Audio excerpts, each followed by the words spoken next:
Billah wa ala alihi wa ashabihi wa azwajihi wa dhurriyyatihi wa ahli baitihi wa man tabi'ahum bi ihsan ila yaumil qiyamah.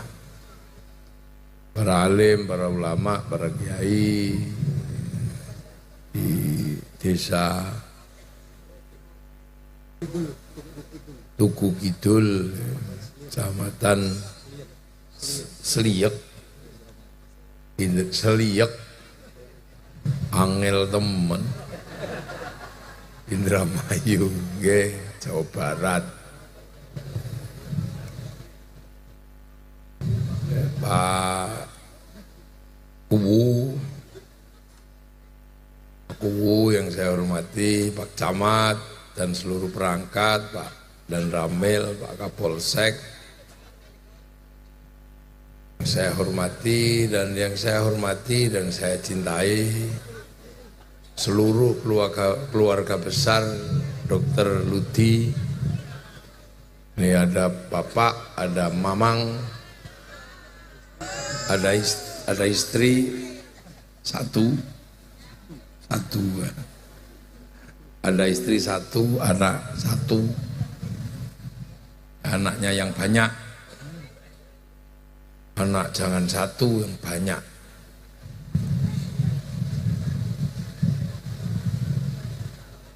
Para hadirin wal hadirat yang berbahagia, alhamdulillah. Ini acara khol yang kedua Ibu Hajah Suremi.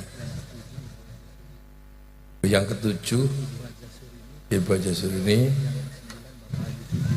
Yang kesembilan Bapak Haji Sudin. Yang kedua Hajah Suremi, Surini, Sudin. Oh, plat S. Kok Ludi? Oh, mestinya Sudi. Mas Ludi. Jadi yang pertama kita ini harus ingat bahwa kita ini manusia. Itu yang harus diingat pertama kali dalam khol atau peringatan meninggal ini. Kita harus ingat yang pertama kali kita ini manusia. Karena kalau kambing nggak ada kholnya, mati ya udah gitu aja wong kambing. Sapi ya udah gitu aja sapi. Apalagi tikus gitu ya udah tikus ini mati ya mati, hidup ya kita nggak tahu jumlahnya berapa, nggak ada sensus tikus itu nggak ada. Tapi kalau manusia ini memang paling ribet hidupnya itu manusia. Jadi di dunia ini yang paling ribet hidup itu ya manusia ini. Kalau yang lain hidup itu kan nggak terlalu ribet. Sapi lahir, besar, syukur masih bisa disate, ya nggak ribet gitu. Wah ada terus. Sapi kok sampai sekolah itu nggak ada. Tapi satu makhluk ini nih yang paling ribet di dunia ini, namanya manusia. Paling ribet pokoknya. Mau lahir aja ada rumah sakitnya. Coba duduk aja butuh kursi, keringetan aja butuh kipas angin. Perasaan nggak ada monyet keringetan terus pakai kipas angin. Coba kita duduk, kita sejenak itu, sejenak merenung ya. Jadi di dunia ini yang paling ribet itu ya manusia. Terus nggak ada lah ning dunia iki sing ruwete ngalahno ribete ngalahno menungso itu. Hampir seluruh yang ada ini kan ada karena ada manusia. Jadi dunia ini ada karena ada manusia. Manusia mau aja butuh WC. Ya kan, biar nggak kebablasan butuh pempes. melahirkan industri-industri besar triliunan. Alis saja ribet manusia itu. Sampai melahirkan pinset cabut alis, pabriknya besar itu. Terus pensil alis. Mata aja ribet, ada kacamata, ada softland.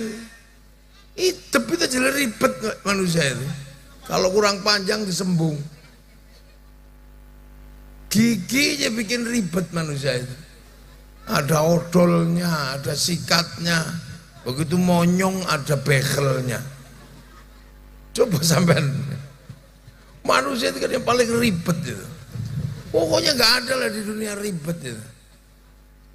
Air aja pakai dibungkus menghasilkan pabrik le mineral.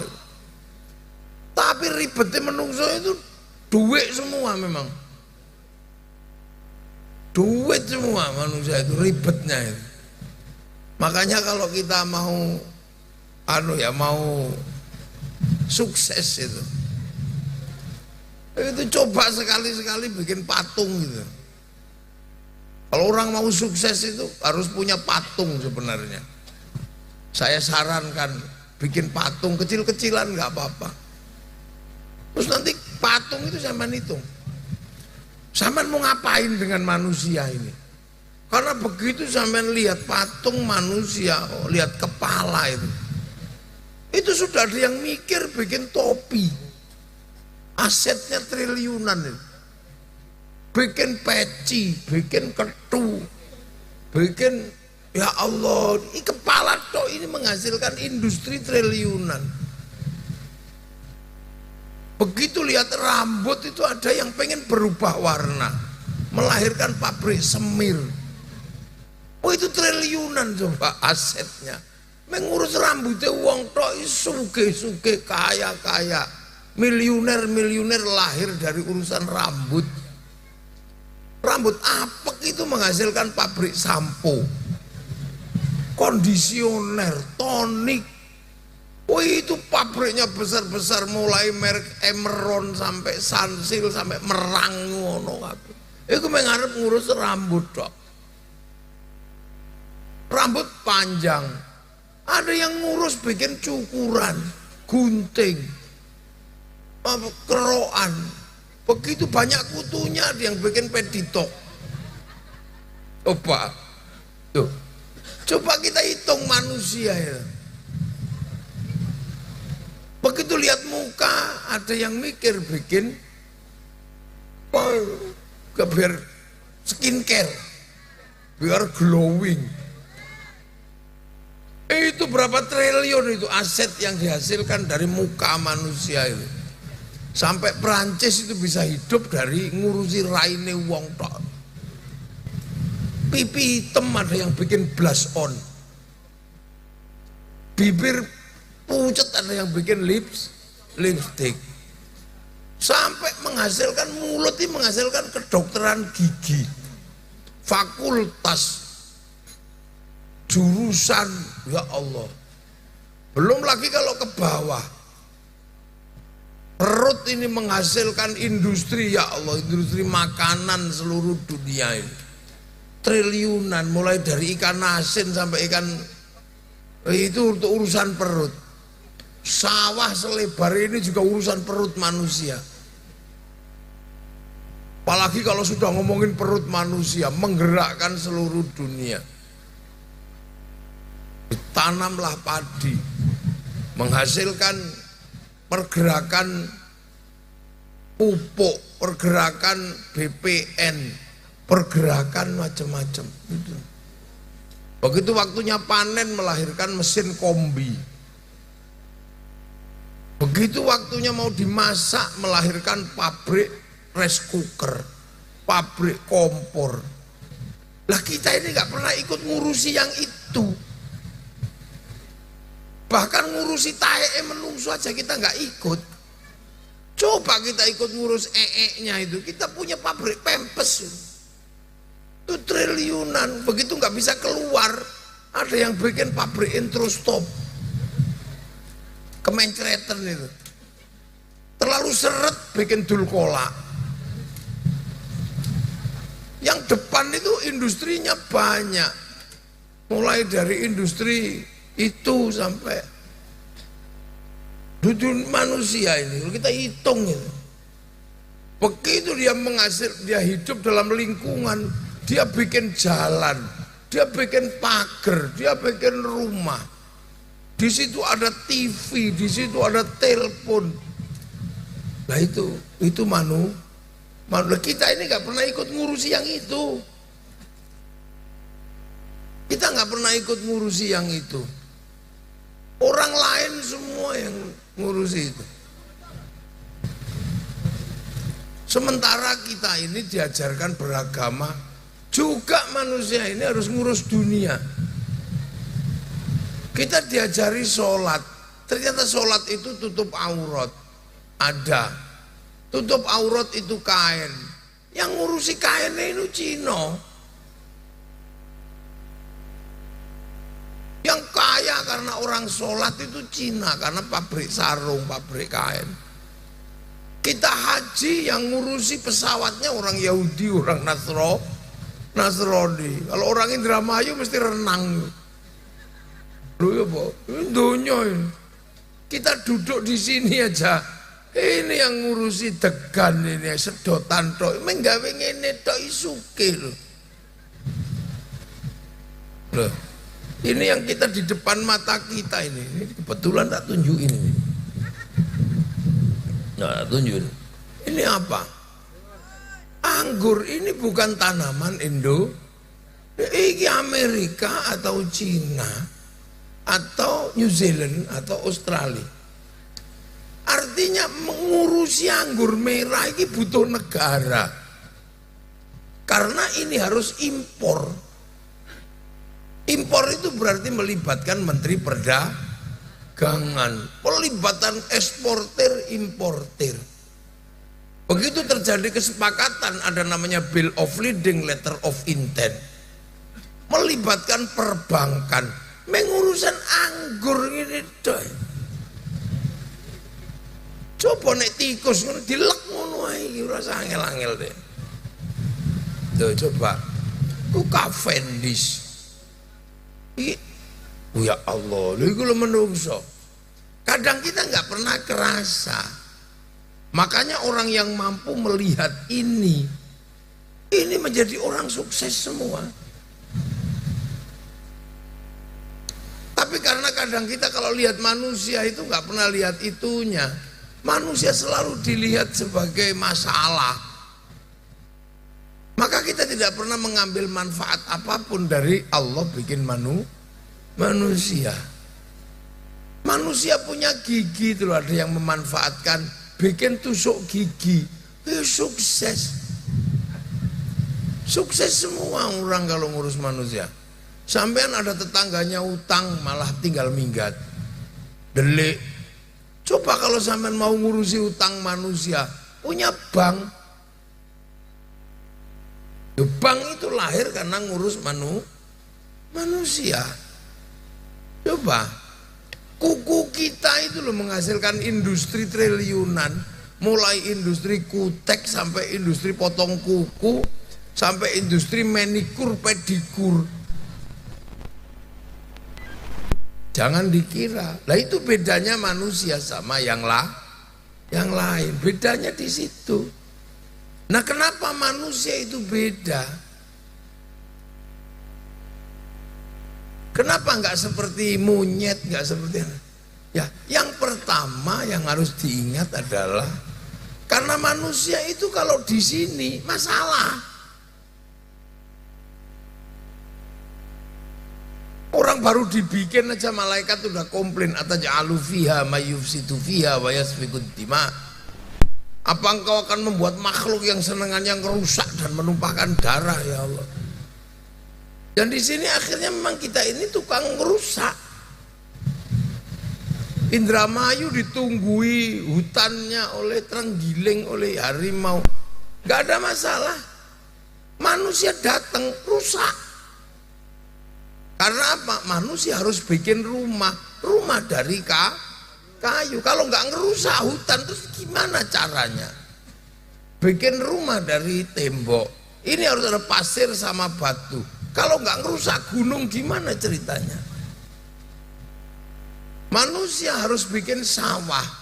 Kalau nggak ngerusak hutan untuk tempat monyet-monyetnya suruh pergi, terus lahannya dijadikan sawah. Bikin jalan ini ngerusak rumahnya Yuyu. Loh itu emang manusia ngerusak.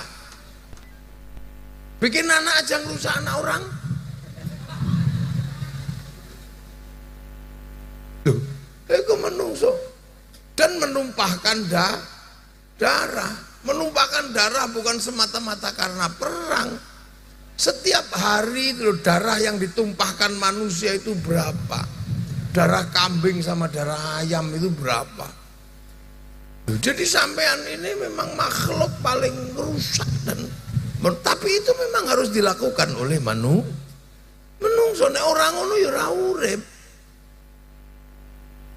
Sampean royoan karo uler. Royoan apa? Royoan beras. Sampean mangkel bikin pabrik semprotan gara-gara jatah beras godhonge ning parine dipangan uler, semprot. Loh itu manusia. Makanya sampean ini adalah makhluk yang paling unik di muka bumi. Nah, kenapa manusia itu unik di muka bumi? Karena manusia ini pendatang. Jadi sampean ini pendatang. Bukan asli sini. Jadi manusia itu bukan penduduk sini, bukan. Manusia itu penduduk langit. Dan langitnya pun langit ketujuh. Kalau ini kan bumi ini kan langit ke-1.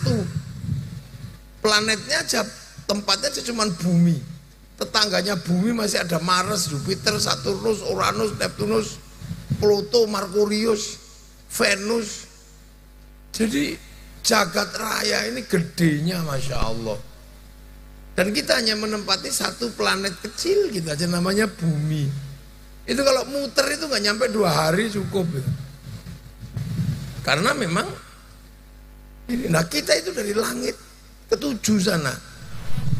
Posisinya di mana? Ya mbuh. Saya juga nggak tahu.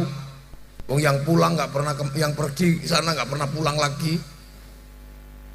Nah itu makanya kalau manusia ke sini itu disebut inna lillahi wa inna ilaihi raji'un. Kita sesungguhnya semuanya adalah milik Allah dan akan kembali kepada Allah. Roji bahasanya pulang. Jadi kita itu pulang kemana? Ya kembali ke kampung halaman. Makanya sampean di sini jangan lupa kalau kita mau pulang. Hanya waktunya kapan nggak ada yang tahu. Pokoknya kalau di sini pasti pulang kemana itu. Jadi Ibu Suremi itu pulang, Ibu Surini pulang, Bapak Mbak Haji Sudin itu pulang aja. Kemana? Ke sana. Nah pulang itu disebut orang lebih mengenal mati, padahal nggak mati. Wong manusia itu nggak mati. Manusia itu cuman pulang.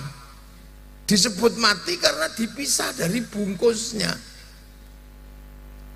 Ini kan bukan manusia ini. Loh ya kan, ini kan cuman bungkusnya aja, casing tok. Kalau ini sih bentuk begini sih bukan manusia, ini bungkusnya tok. Jadi kayak keong gitu ada bungkusnya, lomang gitu. Ini bungkusnya, manusianya ya di dalam situ, nggak kelihatan dari sini. Itu namanya ruh atau nyawa. Itu manusia, chipnya manusia itu. Kalau ini casingnya, produk Indramayu makanya kecil-kecil pesek begini. Iya kan? Kalau produk Arab ya tinggi besar gitu, rambutnya keriting. Kalau produk Cina ya tembem-tembem sipit. Kalau produk Afrika ya hitam gosong kayak kopi. Kalau produk Eropa tinggi besar rambutnya merah. Produk Indramayu ya kecil-kecil pesek-pesek gini. Loh kalau saya kan nggak ngomong jelek, kecil-kecil pesek. Loh kalau hidung kita dibandingkan hidungnya orang Arab ya nggak ada apa-apanya. Iya, orang sana hidungnya segini. Iya, makanya kalau mencium nggak kena. Iya, kalau mau nyari bibirnya nggak kena kalau orang sana, kena hidungnya gini.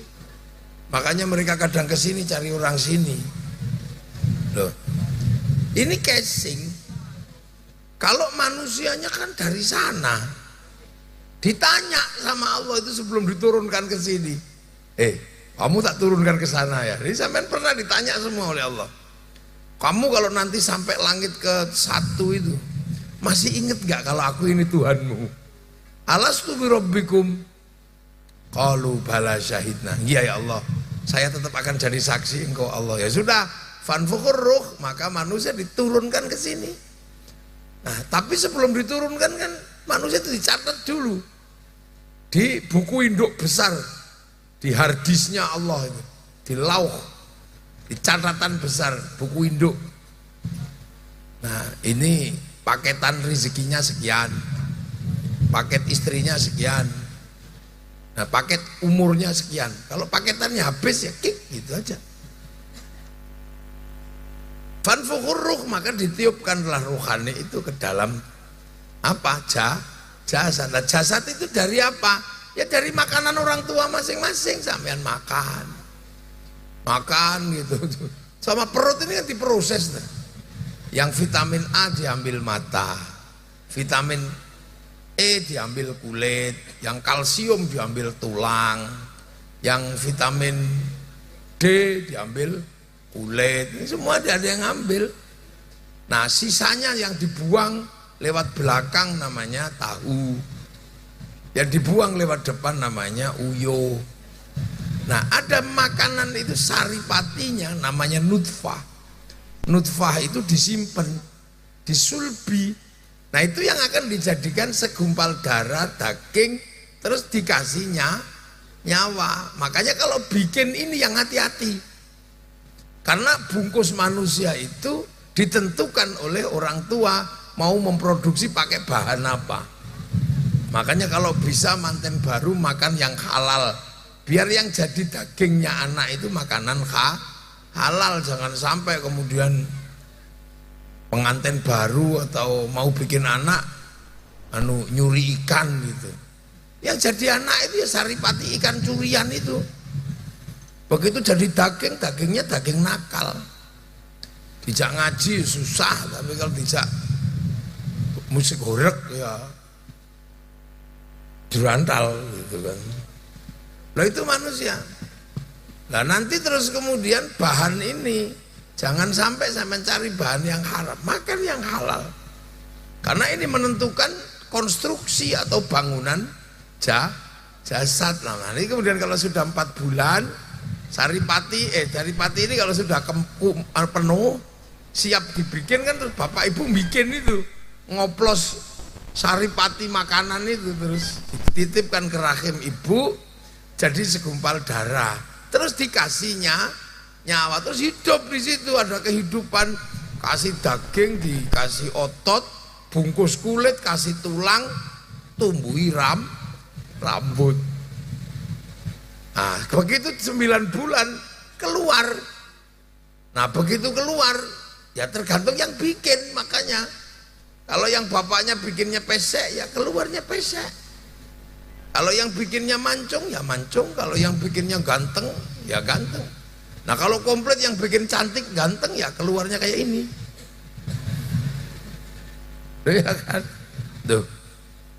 Nah makanya manusia ini begitu sampai sini ketergantungan terhadap dunia besar, karena bungkusnya ini dunia.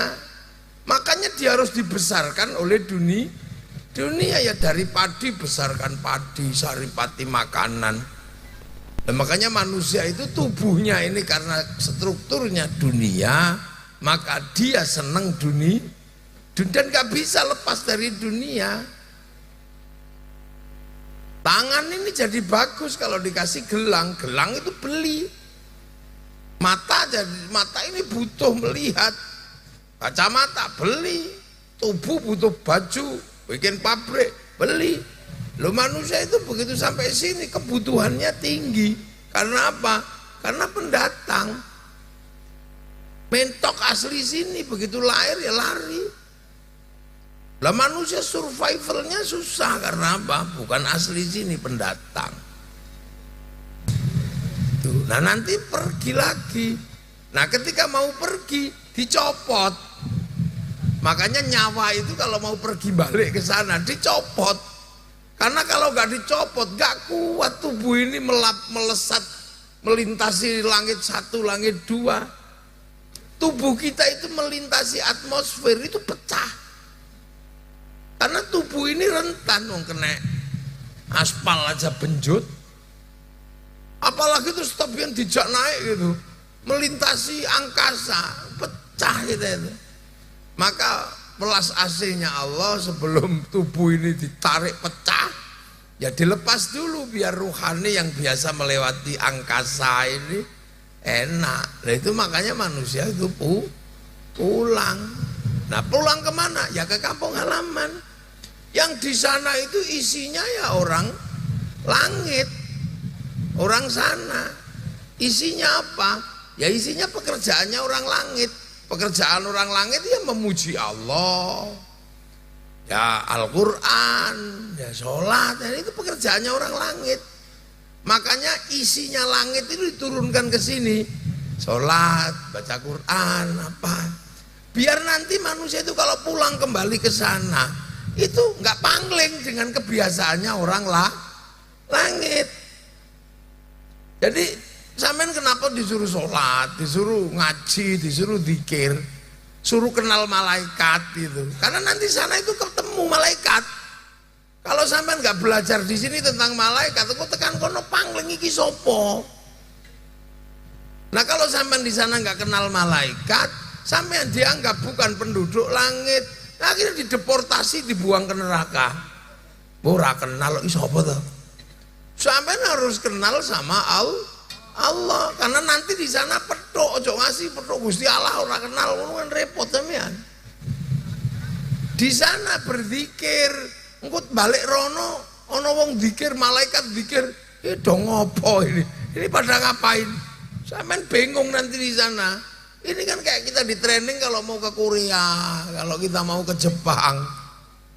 Nah, makanya di sini manusia dikasih bekal iman sama Islam. Iman kepada Allah, biar nanti kalau ke sana kembali kepada Allah itu ngerti ma'rifatullah wa malaikatihi, biar nanti sampean kalau ke sana ketemu malaikat nggak pangling. Wa rasulihi, dan utusan Allah, nanti di sana itu ada koordinatornya masing-masing lah. Sampean kalau sampai sana ra kenal koordinator langit yo bingung iki sapa ngono, wah iki ora wong. Nggih. Wa kutubihi, dan kitab Allah, ya sana nanti ketemu Quran dong. Bal huwa Qur'anum Majid fi lauhim mahfuz, di sana pakai bahasa Al-Qur'an. Lah nanti kalau sampean sampai sana ra ngerti, makanya ya di sini harus ngerti Quran walaupun nggak banyak. Ada yang ngerti sampai 30 juz, bagus, nanti di sana gaet akhirat itu bisa. Lah kalau cuman sampai Yasin tok ya nggak apa-apa. Makanya kiai kadang bikin grup Yasinan, biar kalau nggak hafal 30 ya Yasin tok. Bikin grup tahlilan biar nggak kuat Yasin dapat kebagian kulhu. Nah, yang kebagian paling pendek Bismillahirrahmanirrahim. Makanya kalau yang paling irit itu dipanggil suaminya jawab nun, itu Quran. Itu. Wal yaumil akhir, dan hari kiamat sampean harus tahu ini berakhir. Jadi nanti kalau sampean kembali ke sana, mau balik sini nggak bisa, karena di sini nanti habis. Jadi jangan pernah membayangkan nanti kalau wah balik neng dunia meneh enak, nggak bisa, wong ini udah selesai. Enak di sini, nggak bisa, ini udah selesai. Kehidupan berikutnya udah di sana. Ini wis rampung. Wabil qadri khairi wa syarri minallahi ta'ala. Saya harus ingat seluruh yang ada ini semuanya adalah milik Allah. Itu jadi baik buruk itu semuanya ini Allah yang bikin. Sampean misalnya mau ngaji kok ban kempes, ya jangan lupa ban kempes itu ditunggu sama tukang tambal ban. Sampean cuapek gitu, jangan lupa ditunggu sama tukang pijat. Sampean sakit ditunggu sama dokter Ludi. Iya kan? Ada yang nunggu semua dunia ini. Ya makanya sampean harus kenal bahwa semua itu milik Allah. Sampean jualan skincare gak ada masalah sampai kaya. Tapi jangan lupa yang sampean urus itu milik Allah, karena Allah bikin muka. Sampean punya istri banyak enggak apa-apa. 10 juga boleh. Dari 10 itu sampean senang-senangkan semua enggak apa-apa. Yang diingat cuma satu. Harus bersyukur kepada Allah karena semua itu terjadi karena Allah bikin burung. Lah kalau nggak dibikinin burung mau ngapain? Loh, semua dari situ. Jadi kontraktor ya silakan, nggak ada masalah. Tapi semua itu terjadi karena Allah bikin batu. Coba kalau Allah nggak bikin batu, siapa nggak bisa jadi kontraktor? Loh, cuman itu bahwa ketentuan itu Allah. Nah nanti sampai sana, oh iya semua ini dari Allah. Jadi makanya orang itu biar ingat ke sana. Suruh syahadat ngakoni Allah. Sholat ya biar latihan orang di sana itu nanti isinya orang sholat. Jadi sampai sana jangan sampai bingung loh. Iki ngopo lo jungkir-jungkir. Oh iki sholat. Gitu. Zakat ya harus ingat bahwa nanti di sana sudah tidak ada bedanya, semuanya sama di hadapan Allah. Maka berlatihlah menanggung manusia lain, bahwa manusia itu sama butuh mangan kabeh. Dan makan itu pasti menghasilkan barik lana fima rozaktana wakina ada benar kami karena mangan mesti ngurusi wong akeh banyak orang. Nah, itu jadi kita ini diajarkan untuk melakukan pekerjaan-pekerjaan gitu. Ya itu diajarkan puasa. Ya kita harus ingat bahwa kita ini harus puasa. Puasa itu pengertiannya apa? Pengertiannya itu jasad ini harus dicegah. Karena apa? Nanti manusia kembali kepada Allah itu ruhaninya. Ini latihan misah rogo kali nyawa. Terus haji diajarkan bahwa manusia itu akan kembali ke sana. Pintu masuknya dari mana? Ya pintu masuknya dari pemancar besar yang namanya awwala baiti wudi'a lin-nasi lalladzi bi Bakkah mubarakah, di Mekah sana. Ini kan pelajaran-pelajaran dasar agar kita nggak tersesat di sini. Loh makanya ambil paket-paket ini nggak ada masalah. Kalau mau paket komplit ya monggo, paket hemat ya monggo. Sholat kalau paket komplit ya 5 waktu, kalau paket hemat ya Jumatan tok. Kalau mau paket irit ya setahun sekali Lebaran lo kan terserah sama dong paketan ya ora ono wong larang. Tuh, ambil paketan, mau zakat semua silahkan. Kalau paket irit cuma zakat fitrah tok itu apa? Haji nggak bisa, umroh nggak bisa, ya sudah online ngadep sana. Fawalli wajhaka satrul masjidil haram. Loh, sama ambil aja itu terserah. Nanti juga pulang kok. Makanya itu manusia itu pulang ke sana. Nah, zaman mau ngambil paketan semua terserah. Saya juga nggak maksa sampai harus begini, enggak. Wong Indramayu ini kan wis ngerti kabeh, nggak ada orang bodoh. Wis ngerti ini wong ini, meng dablek. Sudah tahu semua bahwa itulah manusia. Makanya manusia ini persiapannya, tubuhnya ya persiapannya banyak, rohaninya persiapannya banyak karena nggak habis di sini, dia harus sampai sana. Nah itulah makanya manusia ini harus punya persiapan. Nah persiapan itu silakan, mau ambil paket komplit ya monggo, paket hemat ya monggo, paket irit ya monggo, semua dengan bekalnya masing-masing. Nanti kan dipanggil, oh yang paket komplit sholat ya, Datang gitu, saya 5 waktu saya. Lah kamu kenapa kok di pojok gitu? Saya cuman bawa maghrib tok. Yang ini cuman setahun sekali lebaran. Quran pulang gitu. Oh ini yang 30 juz dibawa ini ya Allah 30. Nah, ini ngapain kamu nggak setor? Cuman Yasin tok nanti nunggu giliran. Nah ini cuman kulhu. Nah ini cuman paket nun dan nanti tunggu. Ya, itu namanya mithqala dzarratin khairan yara, mithqala dzarratin syarran yara. Sedikit banyak akan diketahui sama Allah. Ya terserah, makanya bawa paket itu. Nah, makanya kita sebagai manusia ini khol itu mengingatkan bahwa kita ini manusia. Bahwa manusia itu datang dari langit ke sana ke sini. Nah, ketika datang satu yang harus diingat, kita nggak pernah bisa memilih. Kenapa kita lahir zaman sekarang tidak lahir zaman Pajajaran gitu? Kenapa sekarang? Kenapa kita lahir di Indramayu, tidak lahir di Ka'bah sana? Kenapa kita lahir dari bapak yang ini, bukan bapak yang itu? Kenapa kita lahir menjadi laki-laki, menjadi perempuan? Kenapa kita jadi orang Indramayu? Itu semuanya nggak ada yang milih. Nggak ada yang bisa milih. Makanya sesuatu yang nggak bisa milih, jangan disombongkan. Itu makanya kita ini nggak boleh sombong terhadap sesuatu yang nggak bisa milih. Kalau mobil bisa milih ya sombong-sombong dikit nggak apa-apa, bisa milih.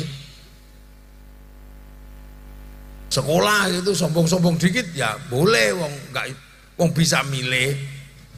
Tapi yang nggak bisa milih seperti lahir laki-laki atau perempuan itu nggak bisa milih, makanya nggak boleh laki-laki menghina perempuan, perempuan menghina laki. Nggak boleh. Termasuk menghina bapak orang lain itu, orang tua orang lain nggak boleh. Karena nggak ada orang bisa milih lahir dari bapak yang ini apa bapak yang itu. Kalau boleh gitu mending lahir dari anaknya Pak Harto.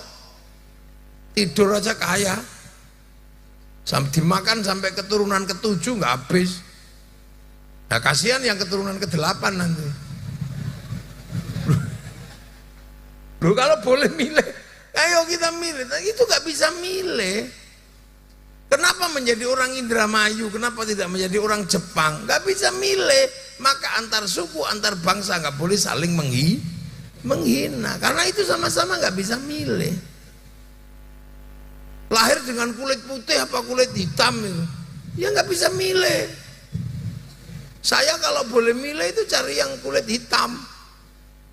Enak jadi nggak takut panas. Loh kan gitu, makanya saya setengah hitam ini. Loh itu nggak bisa milih. Rambut keriting sama lurus itu nggak bisa milih. Maka itu nggak bisa rambutmu keriting kayak gimbal, nggak boleh. Tapi kalau panjang atau pendek bisa milih. Makanya yang pendek dokter Ludi, yang saya panjang gitu aja itu boleh. Ya rambut pendek jelek itu boleh. Ngece-ngece dikit itu boleh. Dasar keriting ya nggak boleh. Siapa yang pengen lahir keriting? Kan gitu. Dasar pesek, oh, siapa yang pengen lahir pesek? Tuh, itu yang nggak boleh. Makanya ada hal-hal yang antar suku nggak boleh saling menghina, antar bangsa nggak boleh saling menghina, perbedaan kelamin nggak boleh menghina. Karena itu nggak bisa milih. Jadi lahir itu datang itu nggak bisa milih. Masalah waktu perginya juga nggak bisa milih. Cuman cara perginya bisa milih. Nah ini, sampean harus tahu cara perginya bisa milih. Jadi mati kapan orang nggak bisa milih. Tapi cara mati orang bisa milih, bisa latihan. Ini kita ajari, ini kita ajari ini. Ini jarang kiai ngajarkan ini. Caranya mati sing piye? Mati ku ono 3. Ada 3. 1 mati normal, memang sudah waktunya. Kullu nafsin dha'iqatul maut, ditunggu ya datang, enggak ditunggu ya datang. Makanya kita harus berbuat baik, siapa tahu pas datang pas baik. Jangan sampai datang pas banting kertu gitu, jangan. Atau mati datang pas kita ngintip orang mandi gitu. Dua jangan, makanya kita harus berlaku yang baik, siapa tahu pas datang pas baik. Nah, itu nggak usah dibahas itu sudah itu. Kullu nafsin dha'iqatul maut, idza jaa ajaluhum la yastakhiruna sa'atan wa la yastaqdimun. Enggak bisa di ini. Nah, mati kedua. Ini zaman bisa milih ini. Namanya mati eksekutif. Kelas 1 ini, first class. Ada itu, mati syahid. Nah, mati syahid itu mati kelas 1 itu. Aduh, first class. Super VVIP. Di situ kan ada itu. Nah. Itu super VVIP. Itu mati syahid. Siapa?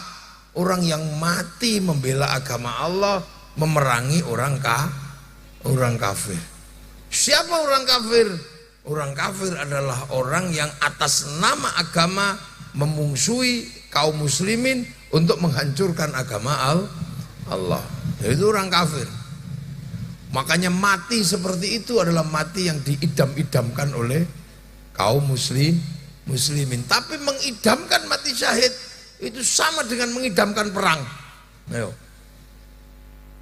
Dajjal memimpikan mati syahid itu berarti memimpikan tidak adanya perdamaian, karena hanya dengan tidak adanya perdamaian maka akan ada yang namanya mati syahid. Sementara konsep Islam itu rahmatan lil alamin. Ayo kan ora gampang. Makanya seiring waktu dengan kesadaran Islam rahmatan lil alamin, Islam ini melakukan penataan perdamaian. Kalau beda agama, lakum dinukum waliyadin. Kalau beda suku, waj'alnakum syu'uban wa qabaila lita'arafu. Kalau beda kelakuan, lana a'maluna walakum a'malukum. Jadi Islam itu adalah agama yang akan semakin ke belakang ini semakin mengajarkan perdamaian. Makanya semakin damai, semakin tertutup untuk mati syahid. Karena mati syahid itu mati di dalam perang. Sementara Islam itu mengajarkan jangan sampai ada pertumpahan darah. Ayo. Nah ini. Makanya kalau ada masih Islam kok masih dikit-dikit bawa golok itu Islam kuno itu udah. Dikit-dikit Allah Akbar bahwa itu Islam itu mengarahkan kepada keselamatan, pada rahmat bagi seluruh sekalian alam. Jadi zaman jangan bayangkan di mana ada kaum muslimin di situ harus ada perdamaian. Makanya semakin dunia itu damai, maka konsep mati syahid perang melawan orang kafir ini semakin tertutup. Apalagi Indonesia ini konsep menanamkan perdamaian kaum muslimin dan yang lain ini mencontoh Rasulullah, kullukum ra'in wa kullukum mas'ulun an ra'iyati. Kalian semua ini para pemimpin harus saling tanggung jawab antara yang mimpin dan yang dipimpin. Makanya konsep hidup kita konsep ra'iyah yang sekarang kita kenal dengan konsep rakyat. Begitu konsep rakyat, antar agama rukun, antar suku rukun. Artinya tertutup untuk perang. Maka tidak bisa lagi membayangkan mati syahid di negara dengan konsep rakyat, dengan konsep demokrasi. Karena demokrasi menutup potensi terjadinya kafir, perang antara orang kafir. Kiai ke masjid nggak bawa helm, undang-undangnya sama dengan Romo yang pergi ke masjid nggak bawa helm. Masjid bayar listrik, gereja juga bayar listrik. Artinya ini adalah upaya kaum muslimin untuk membentuk kerukunan dan perdamaian. Makanya Islam menerapkan konsep Rasulullah tentang ra'iyah yang akhirnya kita kenal dengan istilah rakyat. Dan satu-satunya negara muslim mayoritas di dunia yang bisa menerapkan konsep ro'iyah untuk warga bangsanya hanya muslim Indonesia. Itu. Makanya konsep ini konsep paling berat itu sunnah Nabi, paling berat itu sunnah hidup bersama. Kalau sunnah jenggot itu mudah asal gak dicukur aja panjang. Sunnah cingkrang mudah asal dipotong tinggi. Sunnah kawin 4 enak dok itu gampang. Sunnah hidup bersama membangun kemaslahatan sebagai rahmat ini gak mudah dan Indonesia bisa. Makanya konsep Indonesia itu kalau ro'iyah ini beda-beda, itu bisa setara. Yang tadinya hamba sahaya sama kedudukannya saya. Yang tadinya abdi Sunda, abdi. Maune yo ra iso jenenge abdi dia. Abdi mah, ayo abdi mah melok ro'iyah. Yang kawulo di Jawa, yang tadinya kawulo itu budak, bisa naik kelas karena ikut ro'iyahnya Rasulullah. Kulo menika. Yang pukulun bisa bilang ulun di sana. Loh, ini perubahan bagaimana Islam membangun peradaban rahmatal lil alamin. Makanya ro'iyah itu nek ngumpul itu ya namanya musyarakah. Yang kita kenal dengan istilah masyarakat itu musyarakah, persekutuan, saling bersekutu. Kiainya sholat harus bersekutu dengan pabrik kain karena yang kalau nggak ada kain kita udah dilalak pemilik pabrik kain itu Cina. Makanya kita nggak boleh ngamuan sama Cina ne lunga udah. Sholat itu ke masjid, wudu pakai keran sama sanyo, yang bikin keran sanyo itu Mas Pion. Kita nggak boleh ribut, jadi kerukunan terjaga. Nah kalau kita pengen sesuatu kesepakatan bersama, pakai konsep wasyawirhum fil amri, dikenal dengan istilah musyawarah. Makanya kalau mau musyawarah ada lembaga majelis permusyawaratan rakyat. Makanya sudah kalau mau jadi kepala desa daftar. Kalau mau jadi DPR daftar ke KPU, mau jadi bupati daftar ke KPU. Setelah itu bebas. Cari teman sebanyak-banyaknya. Kalau nggak punya teman beli. Udah. Lo bebas serang, tapi jangan dikasih nama money politik, tangkap tentara sama polisi sampean. Makanya kadang kita kasih nama yang lain, bukan money politik tapi uang bensin. Polisinya juga nggak dosa, tentaranya nggak dosa karena nyarinya money politik, ketemunya uang bensin. Kalau diterima masjid namanya sumbangan. Terima kiai namanya bisyarah. Tuh, itu pinter. Nah itulah akhirnya dengan konsep itu kita ini bisa menjadi NKRI. NKRI itu wujudnya apa? Arab satu bangsa pecah puluhan negara, Cina satu bangsa pecah puluhan negara, Afrika satu bangsa pecah puluhan negara. Kita ini puluhan suku bangsa agama mampu bersatu dalam satu negara kesatuan Republik Indonesia. Makanya cerita tentang kafir di Indonesia itu di mana? Makanya sampai orang-orang itu saking pengennya mati syahid itu cari orang kafir kemana-mana. Ada yang pergi ke Suriah cari orang kafir. Akhirnya pasportnya dibakar. Begitu di sana sama-sama Islam pulang lagi. Ada yang cari orang kafir ke Libya, ada yang cari orang kafir ke Filistin. Wah itu semua cari, ada yang ke Afghanistan cari orang kafir. Ujung-ujungnya pulang karena di sana ternyata konfliknya bukan konflik agama. Begitu pulang lagi mimpi tentang mati syahid membunuh orang kafir. Ini harus dapat kesampaian, tapi nyari orang kafirnya susah. Akhirnya lama-lama keinginan itu berkembang, tonggone di kafirno. Ini yang tonggone di kafirno, dolanan akik kafir, ziarah kubur musyrik, apa-apa kita di kafir. Makanya beberapa tahun kemarin itu konsep orang mengafir-ngafirkan tetangganya itu banyak di mana-mana. Karena apa? Saking pengennya mati syahid. Polisi kafir, tentara kafir karena jaga Pancasila. Padahal Pancasila itu adalah Islam. tertinggi tetap Tuhan. Setelah Tuhan urusannya manusia. Donya iki manusia butuh persatuan. Manusia ra iso urip ra bersatu. Wong agama wae ra iso ngadeg nek ra bersatu. Loh, agama itu kan nggak bisa berdiri tanpa persatuan. Wong sing nganggo menungso. Makanya mayuridillahu bi khairan yufaqihu fiddin. Yang dikehendaki jadi baik oleh Allah, kasih ngerti urusan agama. Nah, khairon di situ nakiroh, maknanya khairon kamilan, kebaikan yang sempurna. Baik itu yang sempurna itu hanya milik Allah. Kalau manusia baik pasti nggak sempurna, pasti bareng yang lain. Saya tanya, ngaji ini baik apa enggak? Terus yang paling baik siapa kalau ngaji ini baik? Ya kiainya. Jadi kalau ngaji ini baik, yang paling baik siapa? Ya saya. Enggak mulai-mulai kalau saya nggak datang.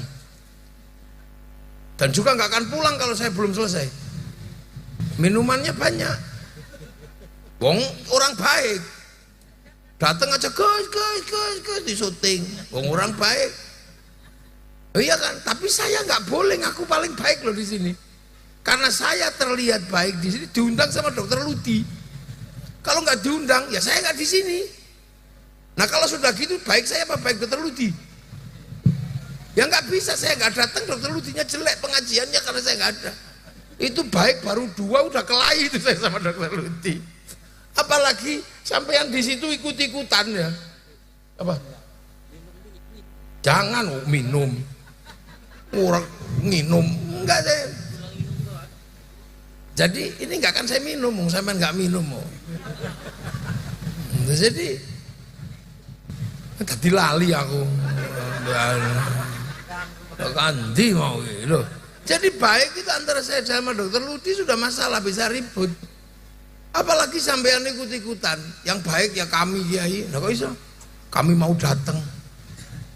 Nah coba kalau nggak ada orang datang di sini, apa ini namanya pengajian? Ya enggak, cek sound. Jadi baik itu nggak pernah berdiri sendiri. Coba terus tukang soundnya bilang yang paling baik saya kiai. Lah kenapa? Soundnya tak matiin bubar. Padahal kata dokter Ludi lah, kalau kamu matiin nggak tak bayar soundmu. Lagi sama aja. Kata tukang tendanya yang baik ya saya kiai, tak pasangi tenda. Kalau hujan nggak lari. Padahal yang suka pasang tenda ini biasanya sholatnya juga nggak terlalu rajin. Loh, baik itu nggak pernah berdiri sendiri, makanya manusia itu butuh persatuan. Nah, persatuan itu nggak mungkin ada tanpa konsep kebersamaan, kesetaraan. Nah, orang setara, beda suku, beda agama itu ro'iyah. Makanya terjadi persatuan karena orang menjunjung tinggi persamaan. Makanya topangannya kerakyatan. Kerakyatan nggak mungkin ada kalau orang hatinya kotor. Hatinya tidak bisa menghargai orang. Hati yang jauh dari Tuhan, hati yang tidak bisa menghargai orang. Nah, hati yang penuh nilai ketuhanan itu hati yang penuh hikmah. Makanya kerakyatan hanya bisa dipimpin oleh hikmah. Dan orang nggak bisa kemudian kalau sudah jadi pemimpin ngurusi daerahnya tok. Bupati Indramayu misalnya asalnya dari kecamatan apa tadi?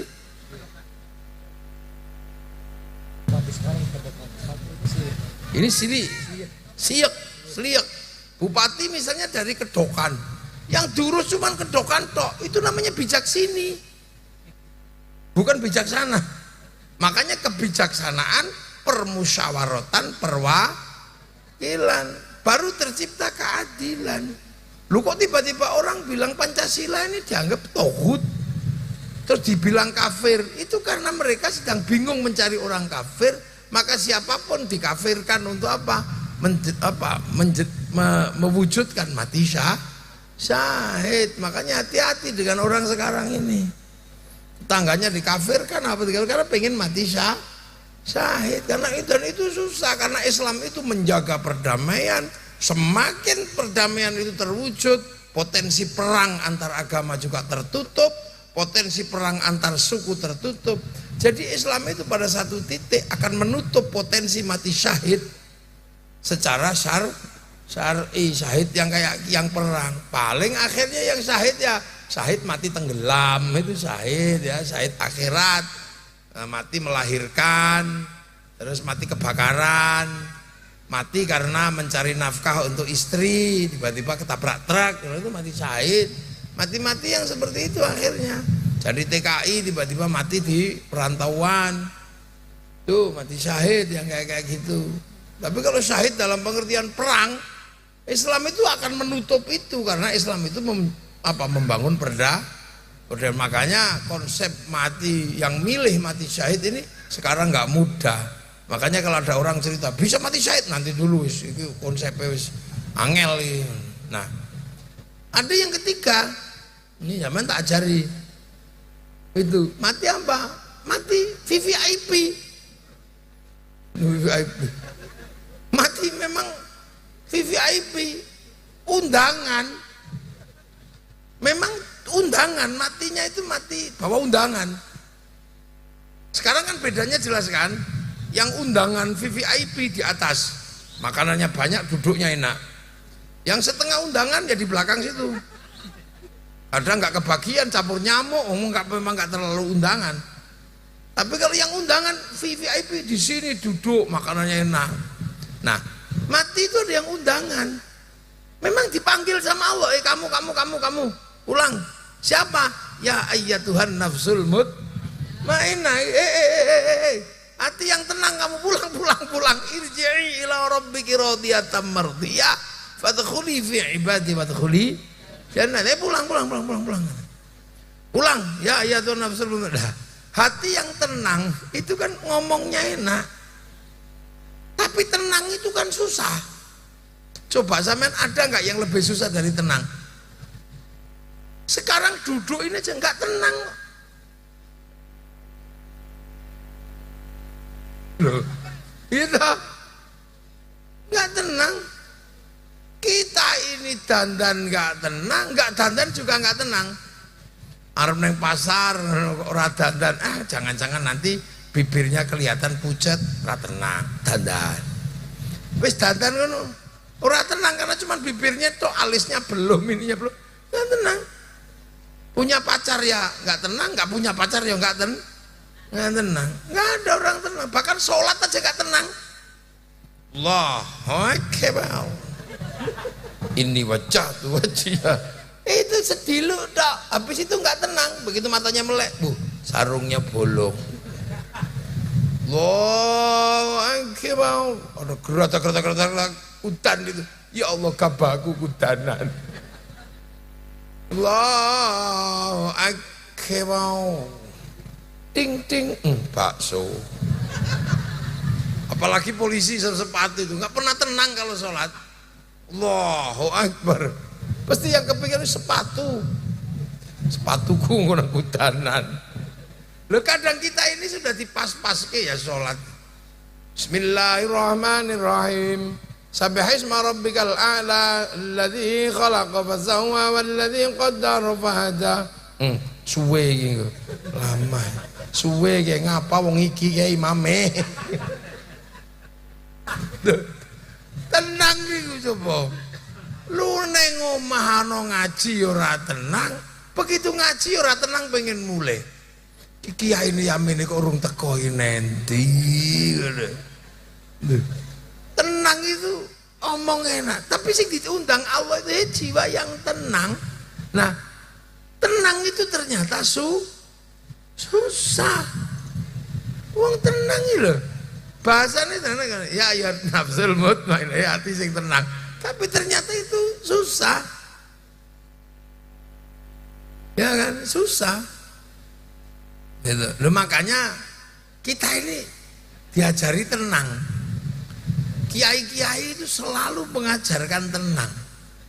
Hati yang tenang itu diajarkan. Makanya semua kiai itu punya kurikulum menenangkan jiwa. Caranya seperti apa? Diajak zikir. Soalnya ala bidzikrillah tatmainnul qulub. Ingatlah, dengan zikir itu akan menenangkan jiwa. Lah makanya kita diajari zikir. Cara paling gampang menghasilkan hati yang tenang itu formulanya adalah diajak zikir. Makanya kiai mesti punya pelajaran zikir, walaupun seminggu sekali, Apa setahun sekali pasti punya zikir, ya Allah, ya Allah, ya Allah, ya Allah, ya Allah, ya Allah, ya Allah, ya Allah. Mulut diajari menyebut asma Allah. Kepala ya diajari menyebut asma Allah. Karena kepala ini walaupun nggak bisa bunyi, bisa ngomong. Tangan diajari menyebut asma Allah dengan cara disuruh pegang tasbih. Karena tangan ini walaupun nggak bisa bunyi, dia bisa ngomong. Kepalanya jari gedek-gedek. Bokong walaupun nggak bisa bunyi bisa ngomong, makanya diajari duduk. Kaki walaupun nggak bisa ngomong, nggak bisa bunyi, neng bisa ngomong. Lu tangan ini nggak bunyi tapi bisa ngomong. Lu tangan kan bisa ngomong.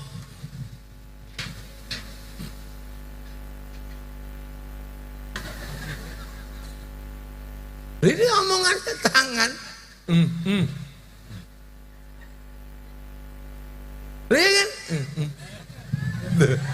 Bisa ngomong kan tangan. Jadi tangan ini nggak bunyi tapi ngomong. Makanya dia harus diajarkan menyebut asma Allah. Caranya wong tangan ya disuruh pegang tasbih. Kepala bisa ngomong dia. Mau nggak? Itu mata bisa ngomong. Ya kan? Bokong bisa ngomong. Sesuatu yang bisa memberikan isyarat diajarkan.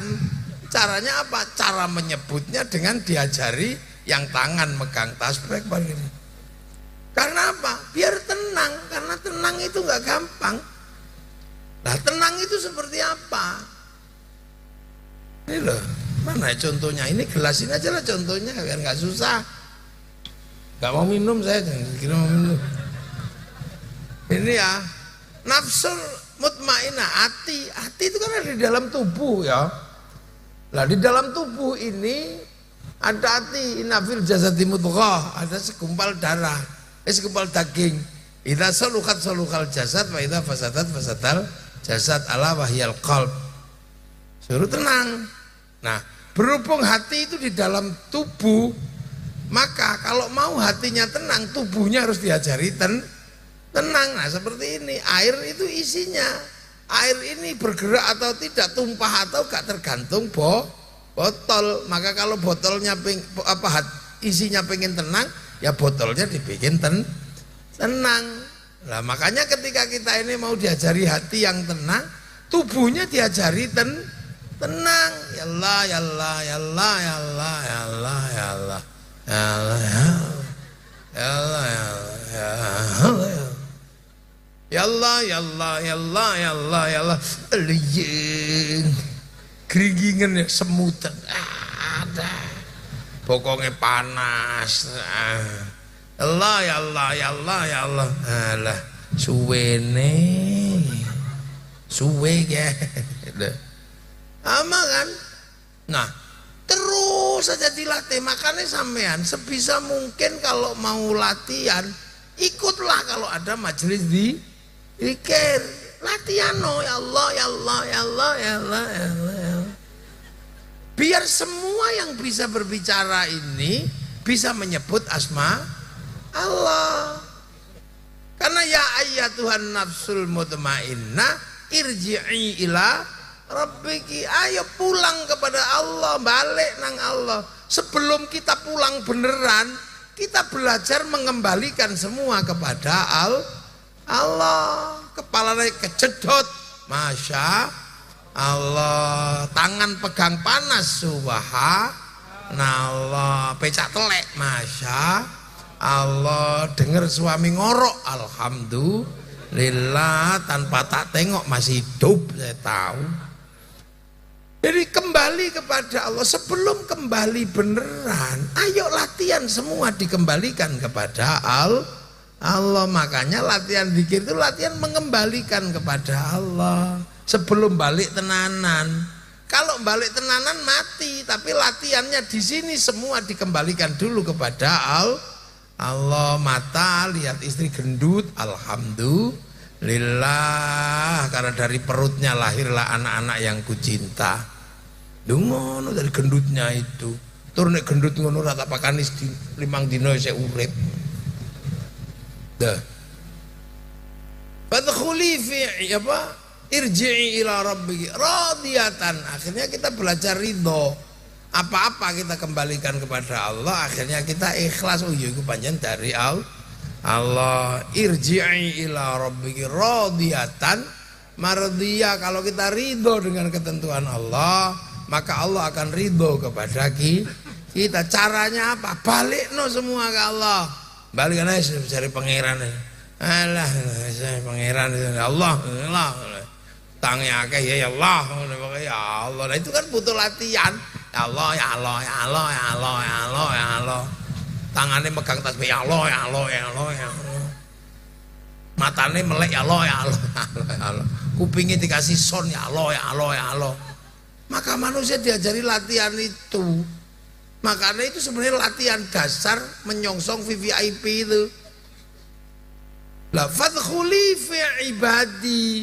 Ayo dilebokno masuk di dalam golongan hamba-hamba Allah. Jadi mlebu swarga itu rombongan, nggak bisa sendiri. Fadkhuli fi ibadi, masuklah ke dalam hamba-hambaku yang sudah ridho. Makanya sebelum kita dikumpulkan, kita di sini latihan berusaha pengen ngumpul. Makanya kalau ada khol, kiai siapa kita datang. Itu dalam rangka berusaha pengen ngumpul, karena nanti orang juga dikumpul ke itu. Kita pergi ziarah kubur para wali. Itu di dunia saja kita sudah belajar pengen menjadi rombongan. Makanya sekali-sekali kalau ziarah wali datang ziarah wali Songo. Untuk apa? Ada buktinya kalau kita ini pengen ngumpul, meneng ene omah. Maghriban di masjid jamaah, ada bukti bahwa kita ini pengen ngumpul bareng sama kiai. Waktunya Jumatan kiai khutbah kita datang, ada buktinya kalau kita ini belajar ngumpul. Jadi besok kalau di sana, loh aku udah dikumpulkan di situ. Wong kamu di dunia nggak pernah berusaha ngumpul. Loh itu makanya pentingnya di situ. Sampai sekali-sekali ya kalau punya beras, itu 1 kilo aja. Kalau misalnya panen 1 ton itu, kirim aja 1 kilo ke kiai siapa gitu, bawa ya ini panen. Jadi itu untuk membuktikan bahwa kita pengen ngumpul. Nggak banyak-banyak, kalau nggak bawa beras ya nggak apa-apa. Cuman ya saya pengen duduk di sini 2 jam, nggak apa-apa. Makanya silaturahmi ke para ulama, para kiai itu yang paling bagus ya Allah. Kayak kula pengen kumpul para kiai ya Allah, para ulama, anakku tak titipkan di situ di pondok kan. Itu kan membuktikan bahwa kita pengen kumpul, karena nanti pada akhirnya kita juga akan dikumpulkan dengan rombongan ini. Rombongan orang yang ridho itu. Nah itu baru wadkhuli jannati, baru masuk surga karena rombongan semua. Nggak ada imam akan masuk rombongan bersama makmum, sebab imam nggak akan ada baik kalau tidak ada makmum. Polisi itu kelihatan baik ya juga karena ada maling. Kalau malingnya hilang ya polisinya nggak kelihatan baik. Tentara bagus terlihat karena ada teroris. Kalau sudah nggak ada teroris ya jelek. Jadi manusia itu kan kelihatan baik karena yang lain. Zaman disebut bangir mancung karena ada yang pesek. Zaman disebut putih karena ada yang hitam. Zaman disebut cantik karena ada yang jelek. Lah itu kan dunia itu kan saling kutubnya begitu. Nah itu makanya VVIP ini adalah zaman belajar di situ. Belajar ngumpul, jangan sendiri terus. Ada khol, ada pengajian, berusaha pengen ngumpul. Kalaupun kita di situ nggak bisa ngelatih mata, nggak bisa ngelatih tangan berzikir kepada Allah, paling nggak kita ngelatih bokong untuk duduk dalam majelis para ulama. Lagi tang itu kalau ngelatih mata kan berat, pakai ya Allah ya Allah. Tapi kalau ngelatih bokong kan gampang, nggak pakai modal, tinggal duduk, tinggal tidur gitu aja. Kalau matanya melek ya ikut ngaji, kalau kupingnya melek ya ikut ngaji lah. Kalau semuanya tidur, ya bokongnya kan tetap bokong ngaji.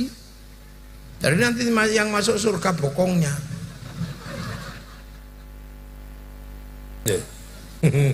Lah itu.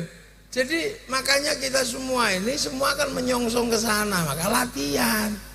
Nafsul mutmainnah. Kita latihan, dirombongkan karena nggak bisa. Ya nanti ya dokter Ludi ya kan ketemu sama ibu di sana.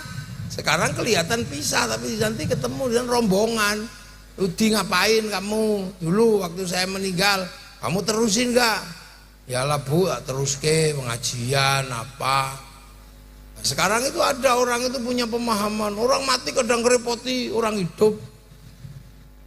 Oh itu nggak usah utang-utang gitu. Apa orang mati kok malah kita mulai utang?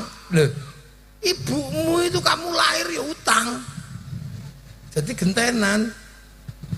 Orang tua kita nggak bisa bayar SPP, utang. Apalagi yang lahirnya sesar, utang. Iya toh? Jadi pengen jadi tentara, utang. Anaknya pengen jadi polisi, utang. Anaknya pengen sekolah, utang. Jadi anak itu juga, orang tua itu punya anak itu juga utang-utang. Maka ketika orang tua pergi ya jangan lupa utang juga boleh, nah iso boleh utang, ngajian kayak gini. Ya ini, nah ini loh karena rombongan, makanya orang yang di dunia rombongan di sana juga masih rombongan, maka kita berusaha menjadi rombongan sehingga nanti itu pantas. Jadi pantas nanti berombongan. Nah ibu Suremi ini sudah duluan nanti ketua rombongan di sana. Kalau ada yang pulang, lah terus mulai toh. Jadi sama orang sana juga nunggu kita, kok kita nggak nyampe juga ditunggu kakek-kakek kita. Sama ketika kita belum lahir ditunggu putuku kok udah lahir gitu. Begitu yang mati sampai sana kok putu kurung mati-mati ya sama. Jadi sampean jangan salah, sampean juga ditunggui sama kakekmu di sana. Dokter Ludi juga ditunggu sama ibunya di sana. Anakku kok lumpuh-muleh gitu. Iya sampean juga ditunggu di sana. Suamiku kok belum nyampe sini di kapan? Oh iya jangan-jangan nikah lagi gitu. Ditungguin. Sama kayak kita menunggu anak, kita menunggu cucu. Begitu yang di sana ya nunggu cucuku nanti tuh. Orang kata kau ini, putu anakku kemana? Dokter Ludi kemana? Apa sibuk nyuntik sampai lupa gak pulang-pulang. Loh makanya itu biar nanti kalau sana itu gak kaget. Apa ketika kita pulang kita ketemu gak kaget. Kita kirimi doa, kita kirimi kayak gini. Oh iya. Kamu ternyata kalau mau ikut rombonganku ternyata pantas. Wong kamu waktu saya meninggal juga masih kamu kirim doa, kirim Fatihah, kirim ini. Terima kasih nak. Oh, ya gitu. Ya kehidupan di sana kan nggak terlalu beda lah kalau dengan di sini. Hanya nanti kalau sudah waktunya dibuka semua oleh Allah, kita akan tahu. Oh, iki anakku. Oh, iki ini. Oh, ini sama. Jadi jangan dikira kita itu begitu ini selesai terus sudah itu ya enggak. Nanti ada kehidupan berikutnya. Nah kehidupan berikutnya itu yang namanya kehidupan akhirat. Nah makanya sama latihan aja dulu. Nanti siapa tahu sewaktu-waktu dipanggil sudah tryout, sudah latihan.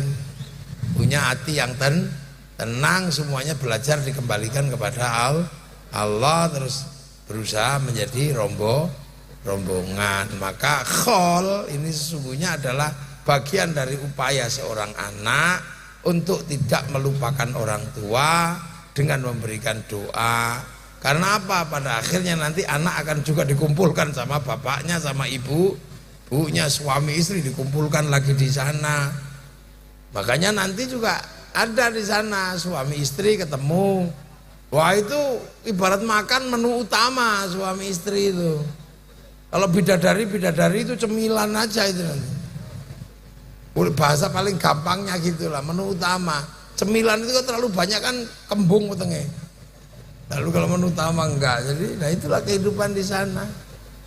Nah makanya kita semua juga akan ada saatnya untuk kembali kepada Allah. Maka jangan lupa ya kan, kiai-kiai sering memberikan contoh. Sampai dikabari listrik akan mati tanggal 27. Wah itu persiapannya macam-macam itu. Ngecas HP, apa beli lilin. Oh padahal itu baru dibilangi listrik mati. Persiapannya aja bawahnya, tapi kadang dibilangi kamu suatu saat akan mati. Orang persiapan belas itu. Padahal dibilangi listrik mati aja persiapannya bawahnya. Handphone semuanya dicas, laptop cas, iPhone dicas. Itu beli bensin siapa tahu besok solarnya macet. Pergi ke ATM siapa tahu besok ATM-nya berhenti karena akan listrik mati. Sehari tok persiapannya kayak gitu. Beli ke mall. Nanti bilangnya mati nggak persiapan sama sekali. Padahal pasti nggak ada orang hidup itu nggak mati, pasti mati. Mati itu kepastian. Nggak ada ceritanya orang hidup nggak mati. Nah kadang kita dikasih tahu ngeyel, nggak persiapan, makanya pelan-pelan persiapan nomang. Waktunya sholat, waktunya puasa, ya sekedarnya kita sebagai orang yang harus menjalankan syariat. Biar nanti kalau kembali ke sana nggak pangling, nggak kaget. Untuk Allah yang enggak, Allah nggak butuh sampai ibadah apa-apa, tapi kan sampai butuh sampai sana kemudian tidak pangling, tidak. Kalau pangling dideportasi sampai. Oh. Ini kok di sini nggak ngerti orang sholat, wah ini bukan penduduk surga, ini pasti penduduk neraka. Itu namanya dideportasi. Maka harapan kita semua cuma satu, kita akan kembali kepada Allah dengan husnul khotimah. Nah, para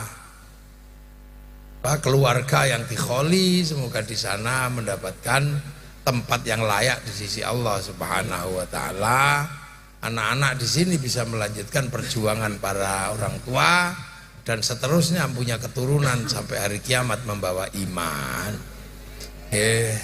Dan tak dongakno sampean semua, tak dongakno nek keluargane mati sedo kabeh iso kaya dokter Ludi ngundang tetangga, ngundang apa, tak dongakno bisa semua.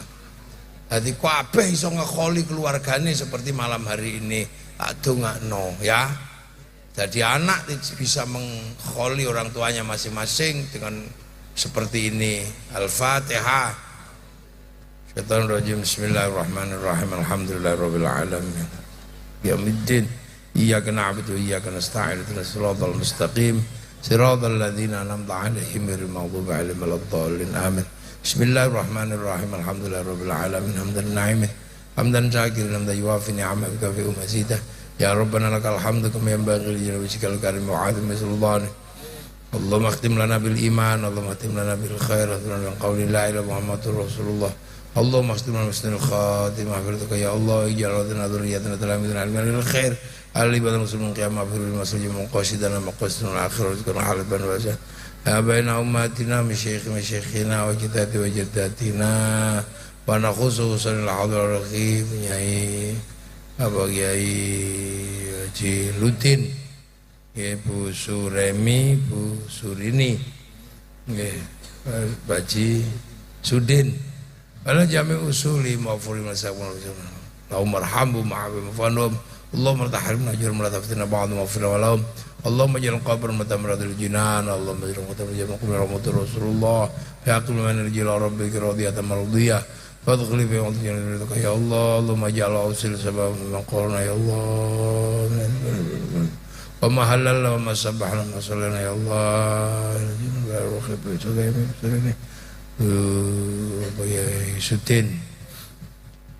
Ya Allah Rabbana atina fid dunya hasanah fil akhirati hasanah wa qina adzabannar. Sallallahu alaihi sayyidina Muhammadin walhamdulillahi rabbil alamin. Al-Fatihah. Siratal ladzina an'amta 'alaihim ghairil maghdubi 'alaihim waladdallin. Amin. Assalamualaikum warahmatullahi wabarakatuh.